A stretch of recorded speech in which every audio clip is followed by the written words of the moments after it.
নিজ নিজ দলের জন্য সবচেয়ে বড় শক্তি এই দুজন। তাদের পায়ের দিকে তাকিয়ে থাকবে ভক্তরা।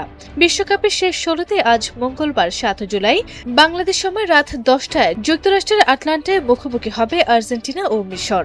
এই ম্যাচের আগে কে জয় পাবে তার পূর্বাভাস দিয়েছে কৃত্রিম বুদ্ধিমত্তা এআই।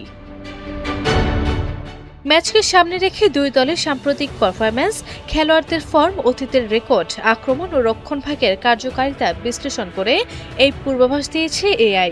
সেই বিশ্লেষণ অনুযায়ী নির্ধারিত ৯০ মিনিটে আর্জেন্টিনার জয়ের সম্ভাবনা প্রায় ৭০%।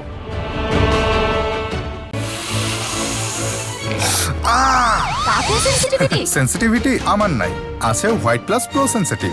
দাঁতের সেনসিটিভিটি বলে খান মন খুলে। এআই এর হিসাবে ম্যাচটি নির্ধারিত সময়ে ড্র হয়ে অতিরিক্ত সময়ে গড়ানোর সম্ভাবনা ১৮%। অন্যদিকে নির্ধারিত সময়ে মিশরের জয়ের সম্ভাবনা রয়েছে মাত্র ১২%।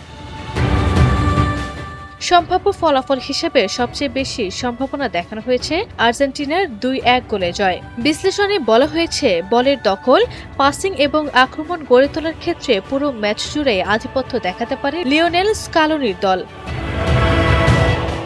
আর্জেন্টিনাকে জেতালেও মিশরকে সহজ প্রতিপক্ষ হিসেবে দেখছে না এআই। বিশেষ করে দ্রুত পাল্টা আক্রমণ এবং অধিনায়ক মোহাম্মদ সালাহের ব্যক্তিগত নৈপুণ্য যে কোনো সময় ম্যাচের চিত্র বদলে দিতে পারে বলে উল্লেখ করা হয়েছে।